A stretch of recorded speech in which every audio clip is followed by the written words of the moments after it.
Hello student, मैं मनीष मालवीय अनवेरा online school classes में आप सभी का स्वागत करता हूं।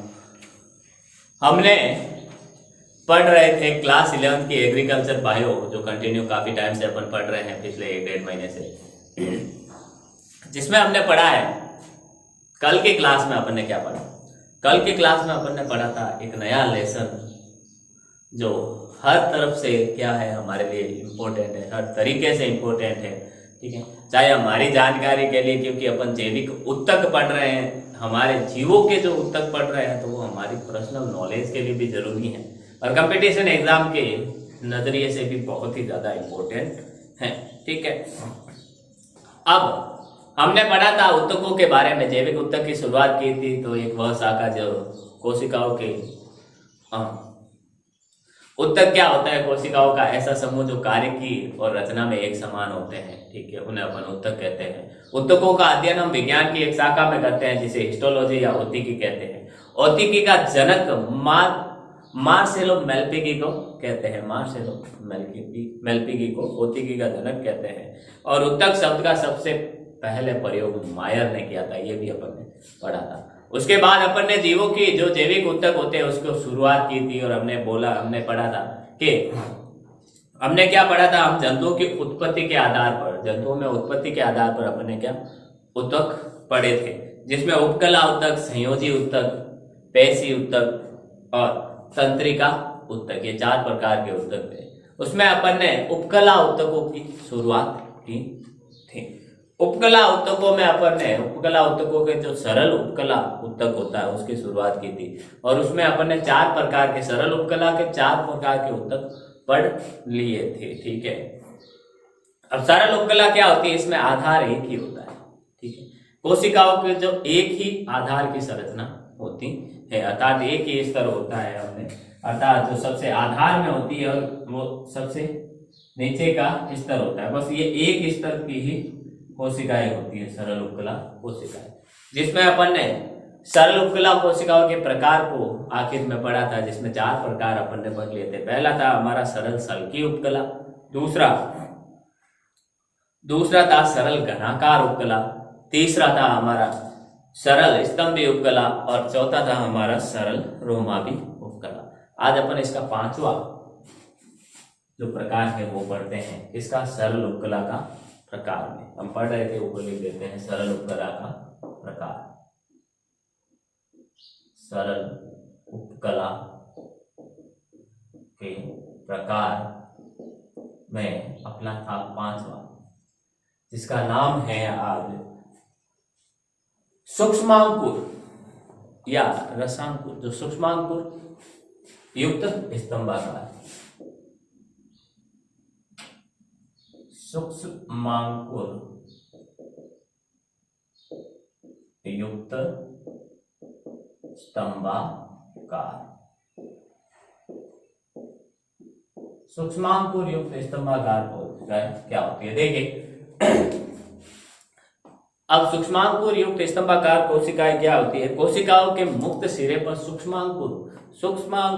यानी छोटी संरचनाएं पाई जाती है। इनकी कोशिकाओं के मुक्त सिरे पर क्या पाई जाती है? छोटी संरचनाएं पाई जाती हैं। और देखिए, इनकी कोशिकाओं के मुक्त सिरे पर सूक्ष्मांकुर पाए जाते हैं। क्या पाए जाते हैं? सूक्ष्मांकुर पाए जाते हैं। ये खुदाना में पाया जाता है। खुदाना एक संरचना होती है कोशिका की, ये खुदाना में पाया जाता है तथा यह अवशोषण का क्षेत्र को बढ़ाता है, कई गुना बढ़ा देते हैं। सूक्ष्मांकुर क्या करते हैं? यह खुदाना में पाए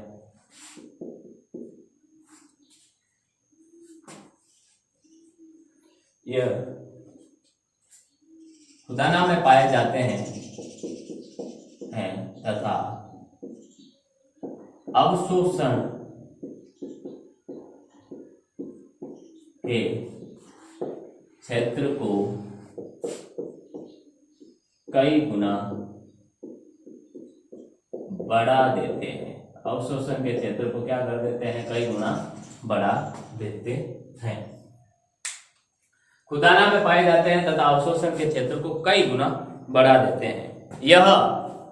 यह क्या करते हैं? वृक्क की समीपस्थ कोशिका में पाए जाते हैं। अब ये ऐसे जो सूक्ष्मांकुर युक्त स्तंभाकार होते हैं वो वृक्क की समीपस्थ कोशिका में पाए जाते हैं। हमने पढ़ा था समीपस्थ कोशिका द्वारा यूरिया का क्या होता है? अवशोषण होता है, सोखा जाता है। यह वृक्क की समीपस्थ नलिका में पाए जाते हैं। अब आपने 10th क्लास में पढ़ा होगा, अगर नहीं पढ़ा है तो मैं आपको बता दूं, इस प्रकार का एक बोमेन संपुट होता है। ठीक है, इस प्रकार का बोमेन संपुट होता है।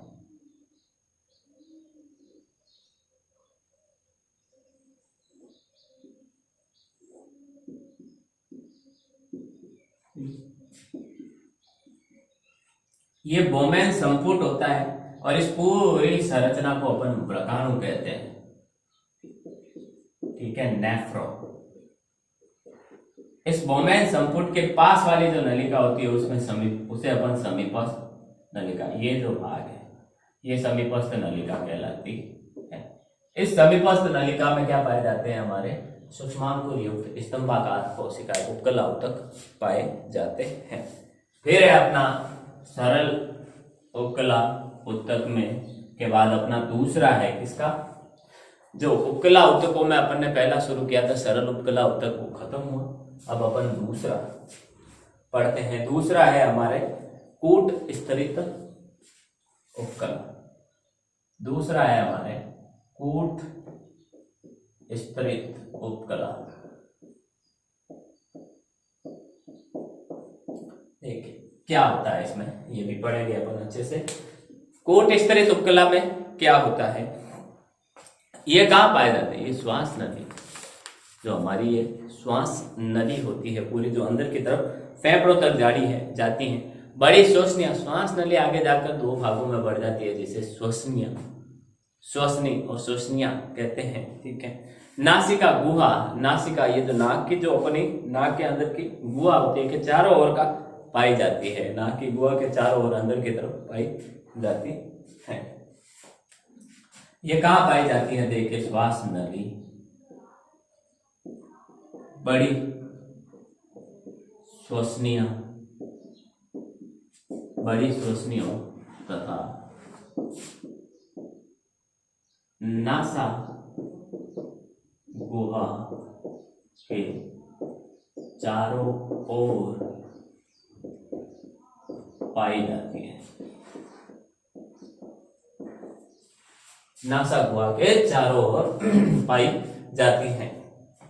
इनके कारण उपकला स्तरित नहीं होते हुए भी क्या लगती है? स्तरित लगती है, स्तरित दिखाई देती है। अर्थात इनके कारण उपकला जो होती है वो स्तरित नहीं होती है, अर्थात सिंगल स्तर की होती है, एक स्तर की कोशिकाओं से ही बनी हुई होती है। लेकिन लगता ऐसे है कि ये इसके कोशिकाओं के ऊपर कोशिकाओं के ऊपर कोशिकाएं बैठा रखी हैं। ठीक है, अब इसके कारण उपकला स्तरित नहीं होते हुए भी स्तरित दिखाई देती है, स्तरित दिखाई देती है।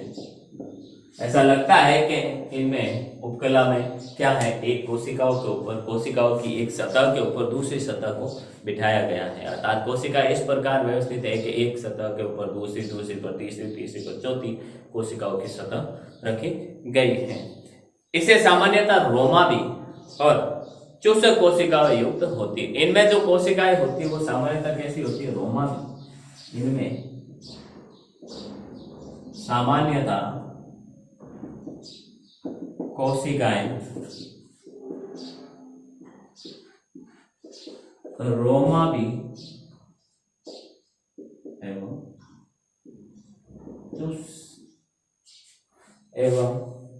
चूसक कोशिकाओं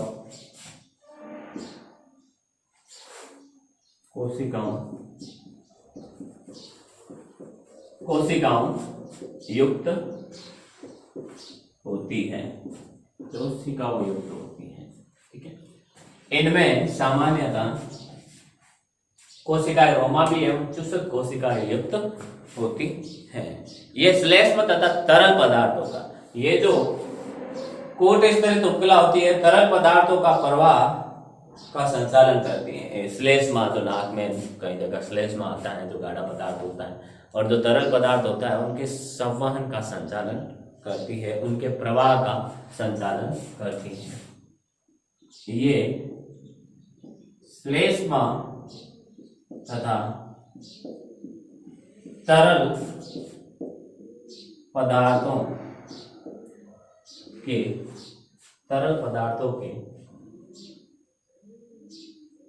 प्रवाह का संचालन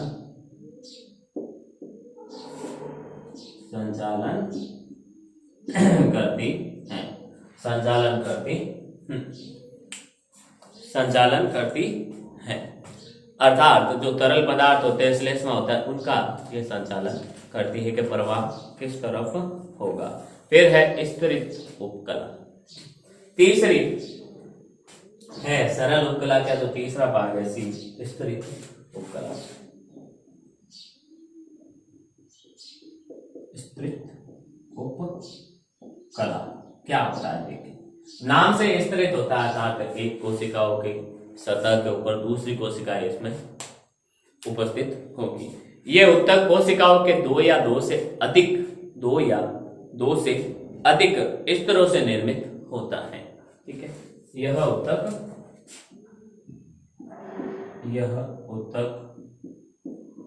कोशिकाओं के दो या दो से अधिक स्तरों से निर्मित होता है। स्तरों से निर्मित होता है, किससे? स्तरों से निर्मित होता है।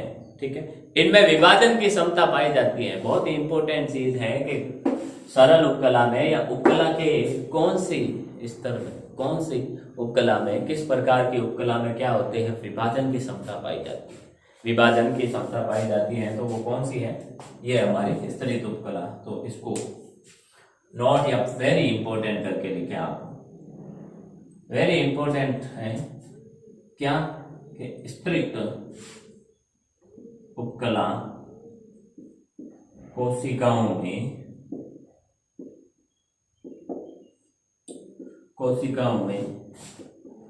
विभाजन की क्षमता पाई जाती है। अर्थात देखिए, विभाजन की क्षमता पाई जाती है। मान लो इस नीचे की कोशिकाएं हैं एक स्तर पर, ठीक है, जब इनमें विभाजन होता है तो एक कोशिका से दो कोशिका ये बनती है, ये दूसरी कोशिका इसके जस्ट ऊपर निर्मित होती जाती है। ठीक है, फिर ये विभाजन होती है तो इनकी स्तरित होती है। तो ये लगातार विभाजन से क्या होता है, ऊपरी स्तर का निर्माण होता रहता है। नीचे स्तर की कोशिकाएं स्त्रवण और अवशोषण का कार्य करती है। स्त्रवण और अवशोषण में मदद नहीं करती है। जो नीचे के स्तर की होती है, ये सबसे नीचे का जो स्तर है, वो ना तो अवशोषण में, ना किसी पदार्थों को छोड़ने में, ना अवशोषण करने में मदद करता है, क्योंकि ये कार्य कौन करती है? ऊपर वाली कोशिकाएं करती है। ये घर्षण और रासायनिक पदार्थों से सुरक्षा में मदद करती है। ठीक है, और देखिए निचले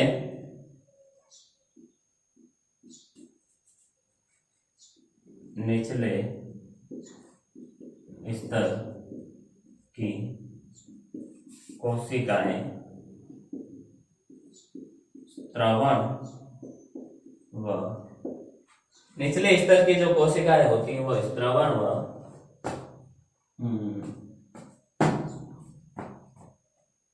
निचले स्तर की कोशिकाएं स्रवण व अवशोषण में मदद नहीं करती है। अवशोषण में मदद नहीं करती हैं, ठीक है। ये कोशिकाएं, ये जो कोशिकाएं होती हैं स्तरित कोशिकाएं, ये घर्षण क्या कार्य करती हैं? ये घर्षण तथा रासायनिक पदार्थों से सुरक्षा का कार्य करती है।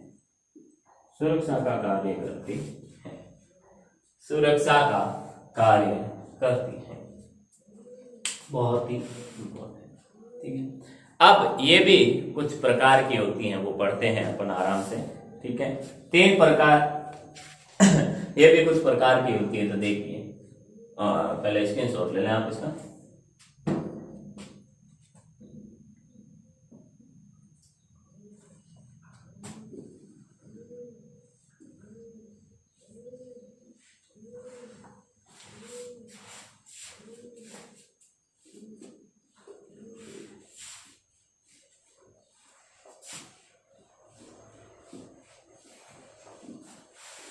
ये निम्न प्रकार की होती हैं, अर्थात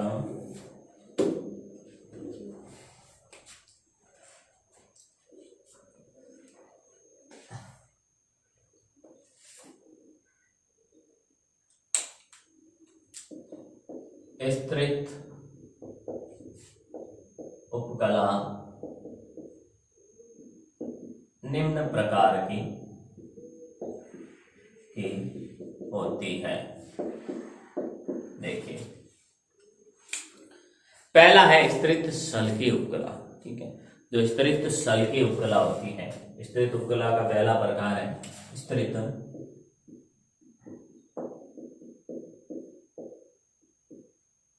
सल्की उपकला। स्तरित सल्की उपकला सबसे बाहर की कोशिकाएं होती है। स्तरित सल्की उपकला में क्या होती है? जो सबसे उपकला की सबसे बाहर की कोशिकाएं होती हैं, ठीक है। सल्की तथा सबसे भीतर की जो कोशिकाएं स्तर होती हैं वो स्तंभाकार और घनाकार होती है। इनमें क्या होता है? सबसे बाहर की जो कोशिकाएं सल्की तथा अंदर वाली जो होती हैं सबसे भीतर वाली वो स्तंभाकार होती है। अर्थात मान लो ये उपकला उत्तक है, ठीक है। ये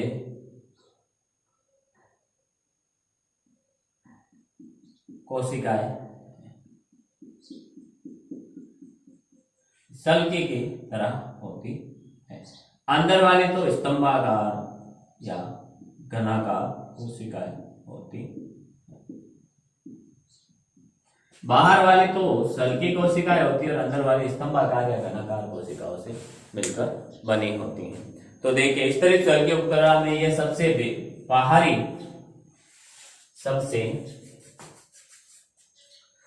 कोशिकाएं सल्की,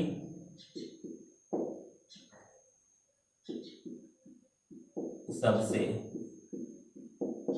बाहरी कोशिकाएं सल्की तथा सबसे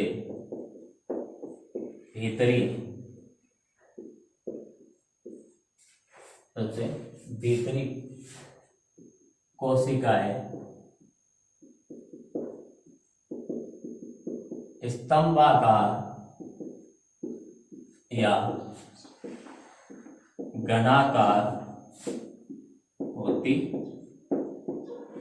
है। स्तंभाकार या घनाकार होती है। अब ये भी 2 प्रकार की होती हैं। जो स्तरित सल्की उपकला होती है वो भी 2 प्रकार की होती है। स्तरित सल्की उपकला देखिए स्तरित सल की उपकला भी दो प्रकार की होती है। एक तो होती है केराटिन युक्त और एक होती है केराटिन विहीन। दो प्रकार की केराटिन, एक होती है केराटिन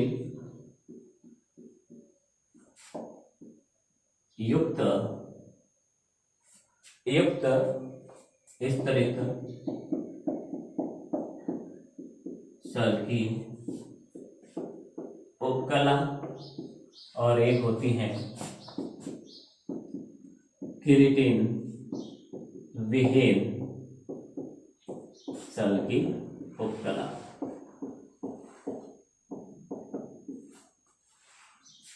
देखिए केराटिन युक्त नाम से ही पता चलता है केराटिन पदार्थ होता है, ठीक है। यह त्वचा के एपिथेलियम में पाई जाती है, ठीक है, एपिथेलियम में पाई जाती है। केराटिन युक्त स्तरित सल की उपकला कोशिकाएं कहाँ पाई जाती है? त्वचा के एपिथेलियम में पाई जाती हैं। कोशिकाओं के जीव द्रव्य में केराटिन नामक पदार्थ पाया जाता है। अघुलनशील पदार्थ होता है। कोशिकाओं के जीव द्रव्य में अघुलनशील पदार्थ होता है और ये प्रोटीन से बना होता है। इनमें क्या होता है? कोशिकाओं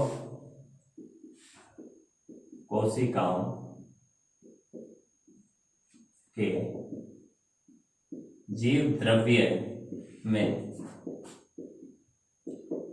केराटिन नामक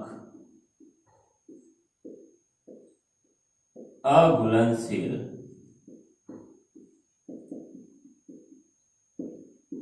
तंतु में प्रोटीन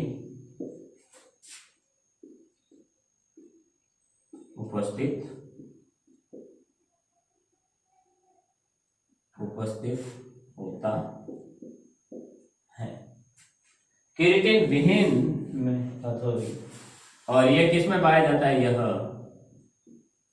त्वचा की एपिथेलियम, त्वचा की जो परत होती है एक एपिथेलियम में पाया जाता है। किसमें पाया जाता है? त्वचा की एपिथेलियम में पाया जाता है। इनका केंद्रक व कोशिका द्रव्य, इन कोशिकाओं का जो केंद्रक और कोशिका द्रव्य है वो नष्ट हो जाता है, जिससे कोशिका मृत हो जाती है। इनका केंद्रक व कोशिका द्रव्य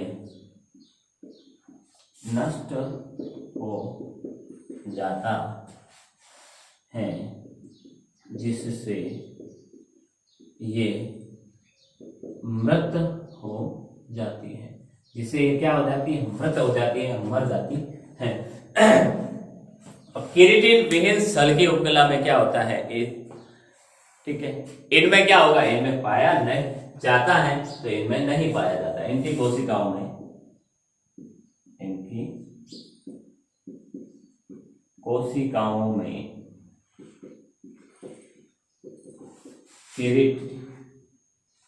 इनकी कोशिकाओं के जीव द्रव्य में केराटिन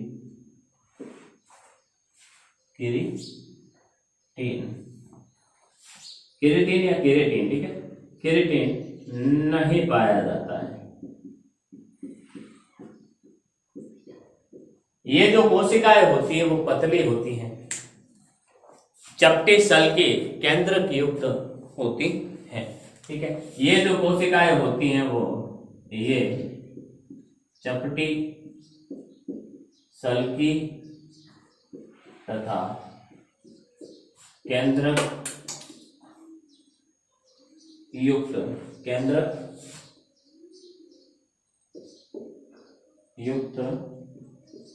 व जीवित होती है। क्या होती हैं? जीवित होती हैं। ये तो मृत होती हैं, लेकिन ये क्या होती हैं? जीवित होती हैं। सबसे नीचे का स्तर जो होता है वो इनमें घनाकार कोशिकाओं का बना होता है। इनका जो क्रेटिन वेन सल की उपकला का जो होता है सबसे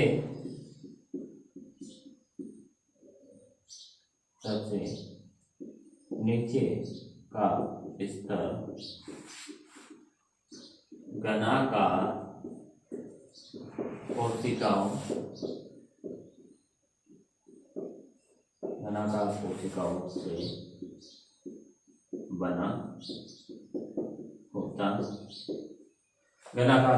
से बना होता है।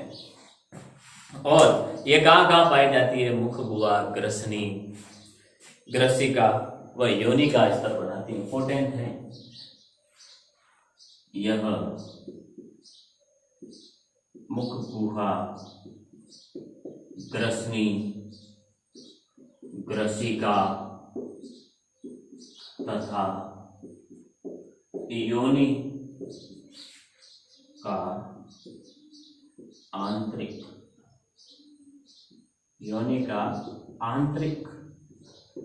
स्तर बनाती है। योनि का क्या है? आंतरिक स्तर बनाती है। ठीक है, इंपॉर्टेंट है। ठीक है, ये लाइन बहुत ही इंपॉर्टेंट है। ठीक है, तो स्क्रीन छोड़ लीजिए आप इसका।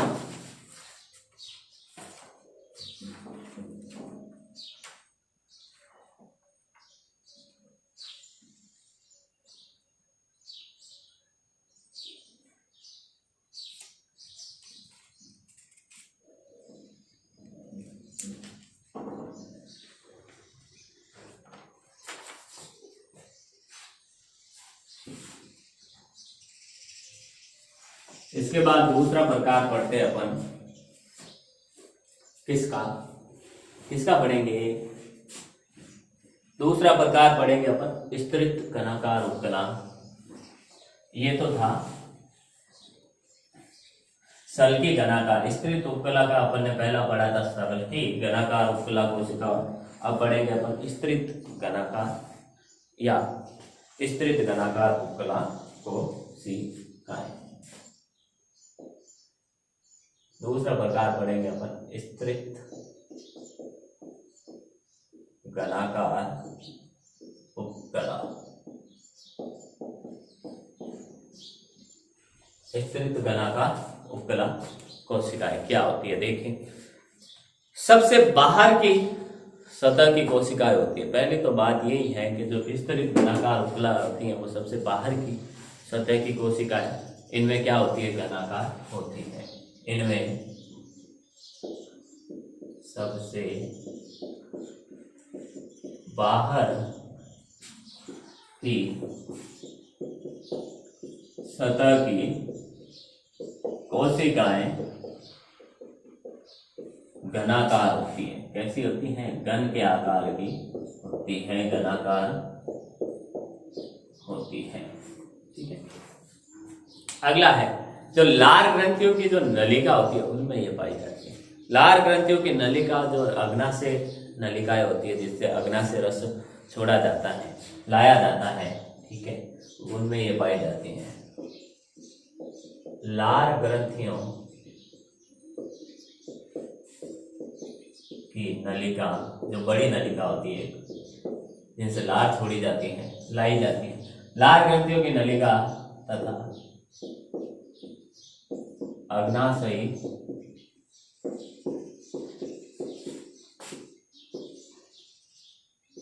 नलिकाओं में यह पाई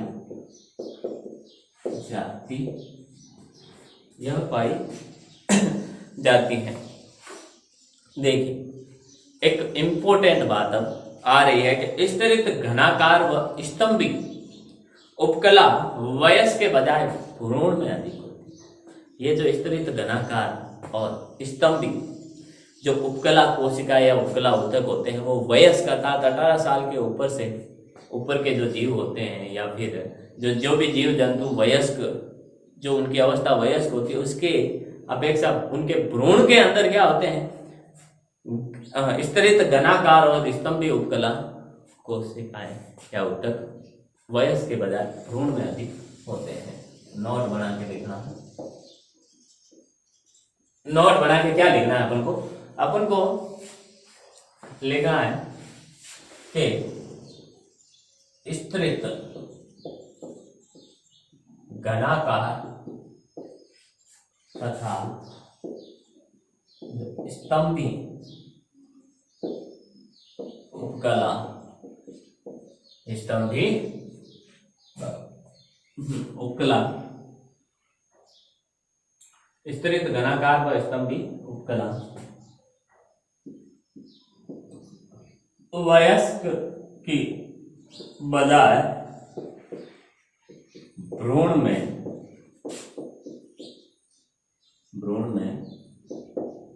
अधिक होती है। भ्रूण में क्या होती है? अधिक होती है। देखिए आगे, तो ये तो थी हमारी सरल उपकला में जो स्तरित उपकला थी, उसके दो भाग, एक तो सरल की उपकला, स्तरित सल की उपकला कोशिकाएं, और दूसरा था हमारे स्तरित घनाकार उपकला कोशिकाएं। अब अपन आगे बढ़ते हैं अंतर्वर्ती कोशिकाएं। ठीक है, अंतर्वर्ती कोशिकाओं के बारे में पढ़े। सरल उपकला का एक प्रकार अंतर्वर्ती उपकला कोशिकाएं।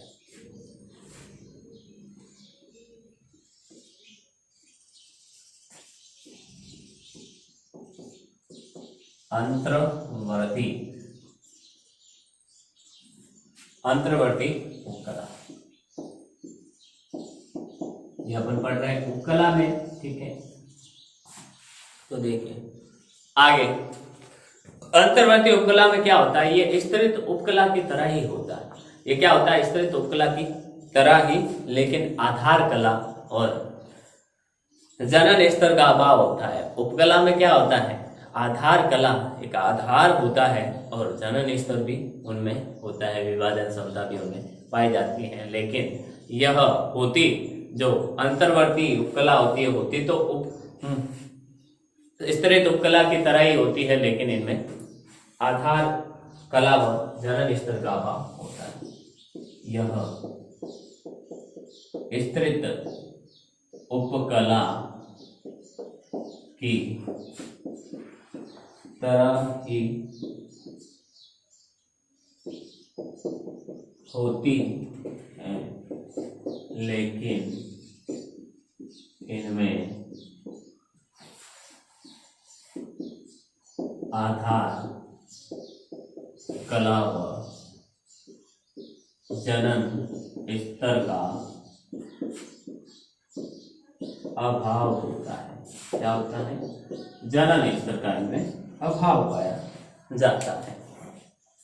नेक्स्ट देखिए, ये कोशिकाएं क्या करती है? ये कोशिकाएं गोल होती हैं, सजीव होती है, अंडाकार होती और अंगुलाकार प्रवर्धों द्वारा आपस में जुड़ी रहती है। ठीक है, ये क्या होती है? एक तो गोल सजीव होती है, दूसरी है गोल, इस प्रकार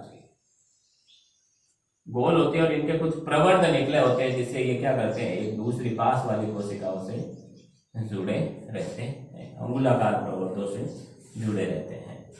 ये कोशिकाएं सजीव, पहले तो जीवित होती हैं, फिर गोल होती हैं तथा अंगुलाकार प्रवर्धों द्वारा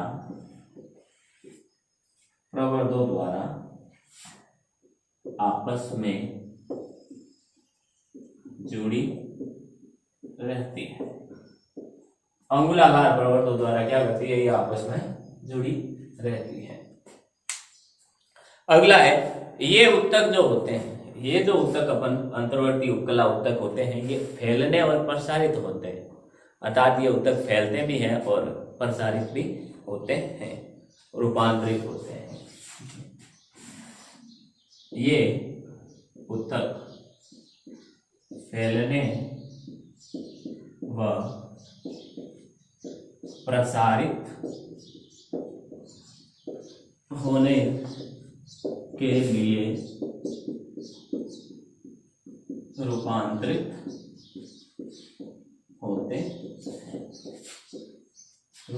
होते हैं। फैलने और प्रसारित होने के लिए क्या करते हैं, ये रूपांतरित होते हैं। ये कहाँ पाए जाते हैं, ये मूत्रा से और मूत्र वाहिनियों की भीतरी दीवार को आस्तरित करते हैं। ये मूत्रा से और मूत्र वाहिनी की भीतरी दीवारों को आस्तरित करते हैं। यह मूत्रा से और मूत्र वाहिनी की आंतरिक की दीवारों को आस्तरित करते हैं। क्या करते हैं, आस्तरित करते हैं। हमने पढ़ा है 10th क्लास में कि जो मूत्रा से और मूत्रवाहिनी होती है, मूत्रा से एक थैलीनुमा संरचना जब वो पूरी भर जाती है तो वो क्या करती है, सिकुड़ती है। वो क्या करती है, सिकुड़ती है, जिससे प्रेशर बनता है। उससे क्या बनता है, प्रेशर बनता है। उस प्रेशर के कारण, अब वो प्रेशर किस कारण बनता है, वो बनता है इस अंतर्वर्ती उपकला के कारण, क्योंकि ये फैलने और सिकुड़ने के लिए, प्रसारित होने के लिए क्या क्या करती है, रूपांतरित हो जाती है, रूपांतरित होती है, फैलने सिकुड़ने का कार्य करती है। मूत्राशय में जब ये अंतर्वर्ती उपकला कोशिकाएं फैलती हैं या सिकुड़ती हैं, मूत्राशय की थैली जब पूरी भर जाती है तो फैलकर ये प्रेशर का निर्माण करती है। जिससे प्रेशर होता है, हमें ये संवेदना ग्रहण होती है कि अब हमें 1 नंबर लगी है, टॉयलेट लगी और हमें जाना है। ठीक है, फिर अगला है विशेषीकृत उपकला। आप इसका स्क्रीनशॉट ले ले पहले।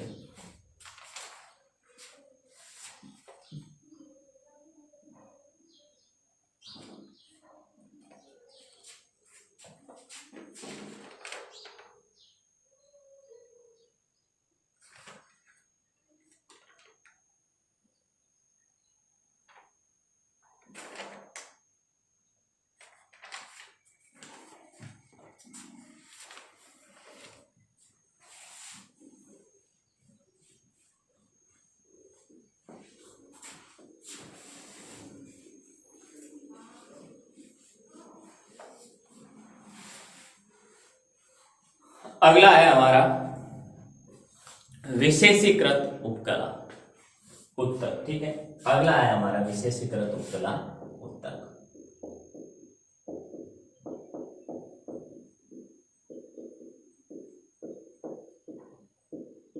नाम से ही पता चल रहा है विशेषीकृत अर्थात ये कुछ ना कुछ तो विशेष कार्य करता ही होगा। ये कोशिकाएं विभिन्न कार्यों के लिए, ये जो उपकला उत्तक की कोशिकाएं, विशेषीकृत उपकला की कोशिकाएं होती है, वो विभिन्न कार्यों को करने के लिए क्या करती है, रूपांतरित होती हैं विभिन्न कार्यों को। ये कोशिकाएं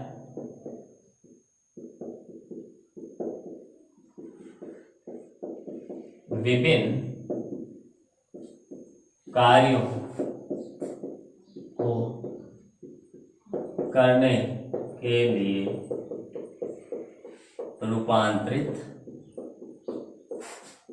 होती है, अर्थात अपने आप में परिवर्तित करती है। ठीक है, पहला है, अब पहला रूपांतरण क्या है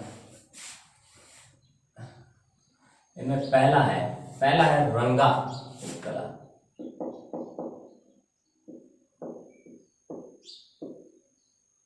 रंगा उपकला, रंगा उपकला में क्या होता है, ये रंगीन पदार्थ, ये कोशिकाएं रंग प्रदान करती है। जैसे रेटिना को जो प्रकाश अवशोषण का कार्य करता है उसको भी रंग प्रदान करती है। ठीक है, इन कोशिकाओं में कोई रंगा पदार्थ होता है, इनमें क्या होता है, कोई रंगा पदार्थ होता है, रंगीन पदार्थ होता है। ठीक है, ये प्रकाश किरणों का अवशोषण करती हैं। इन कोशिकाओं में कोई रंगा पदार्थ होता है। ठीक है, ये क्या करती है, ये प्रकाश का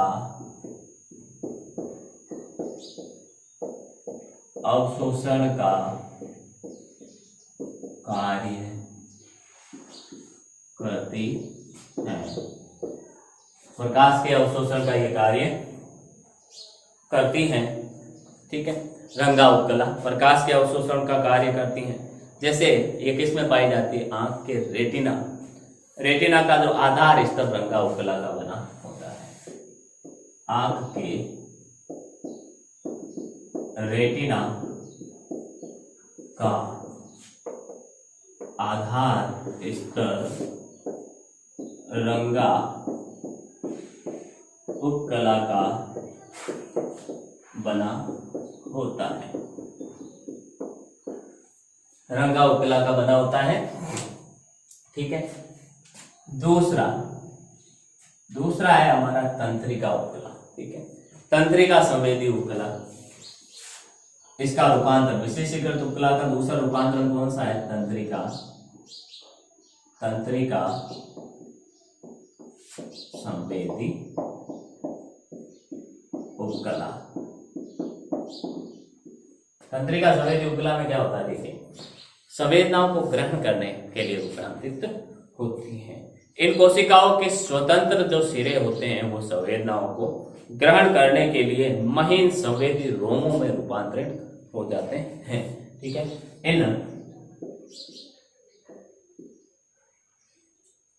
इन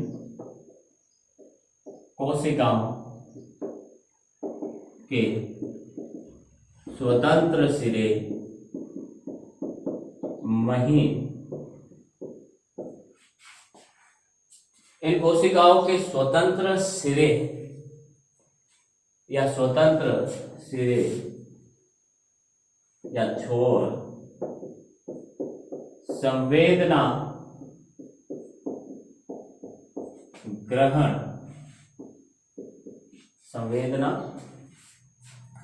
करने के लिए, संवेदना ग्रहण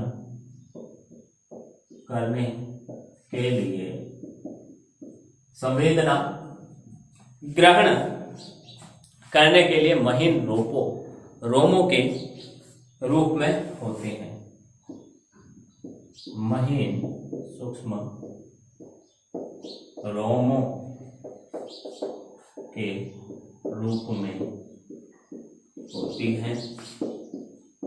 रूप में होती हैं, अगला है ये आधार सिरे पर महीन तंत्रिका तंतुओं से जुड़े होता है। इन कोशिकाओं का जो सिरा होता है, ठीक है, ये कोशिका है मान लो, ठीक है। हाँ, इनका तो एक सिरा स्वतंत्र सिरा सूक्ष्म महीन तंतु रोमों के रूप में होता है, जो क्या करता है, अवशोषण संवेदनाओं को ग्रहण करने का कार्य करता है। जो आधार सिरा होता है वो तंत्रिका कोशिकाओं से जुड़ा होता है, जिससे तंत्रिका कोशिकाएं आगे मस्तिष्क से जुड़ी रहती हैं, ठीक है। तो ये संवेदना ग्रहण करके कहाँ ले जाते हैं, मस्तिष्क तो ले जाते हैं। इनका जो आधार होता है, इन कोशिकाओं का इनका आधार सिरा, इनका आधार सिरा तंत्रिका तंतुओं से जुड़ा रहता है। इनका जो आधार सिरा होता है वो किससे जुड़ा रहता है, तंत्रिका तंतुओं से जुड़ा रहता है। फिर है जनन उपकला, तीसरा विशेषीकृत का तीसरा है हमारा जनन उपकला। जनन उपकला में क्या होता है, ये घनाकार उपकला कोशिकाओं के रूपांतरण से बनती हैं, ठीक है। इनमें विभाजन की क्षमता पाई जाती है। ये घनाकार उपकला कोशिकाओं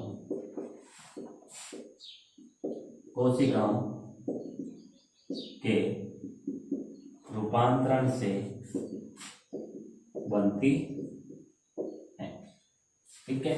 दूसरी चीज, इनमें विभाजन की क्षमता पाई जाती है। इनमें विभाजन की क्षमता पाई जाती, इनमें विभाजन की क्षमता पाई जाती है। ये वृषण और जनन उपकला है, मतलब पाई कहाँ जाएगी, वृषण अंडाशय में पाई जाती हैं। यह वृषण एवं अंडाशय में पाई जाती है। ये वृषण एवं अंडाशय में पाई जाती है। तो ये है हमारे इसके विशेषीकृत उपकला के कुछ रंगा उपकला, तंत्रिका, संवेदी और जनन उपकला विशेष कार्य करने के लिए रूपांतरित होते हैं। इसके बाद और ग्रंथिल ऊतक आएंगे, फिर ग्रंथिल ऊतकों के प्रकार अपन पढ़ेंगे। ठीक है, तो आने वाली क्लास में अपन इस अध्याय को कंटिन्यू करेंगे। ठीक है, उम्मीद करता हूं आज जो भी पढ़ा है आपको समझ में आया होगा। मिलते हैं अगली क्लास में, तब तक के लिए ऑल द बेस्ट। आपकी पढ़ाई के लिए कंटिन्यू बने रहे हमारे साथ। ठीक है, थैंक यू।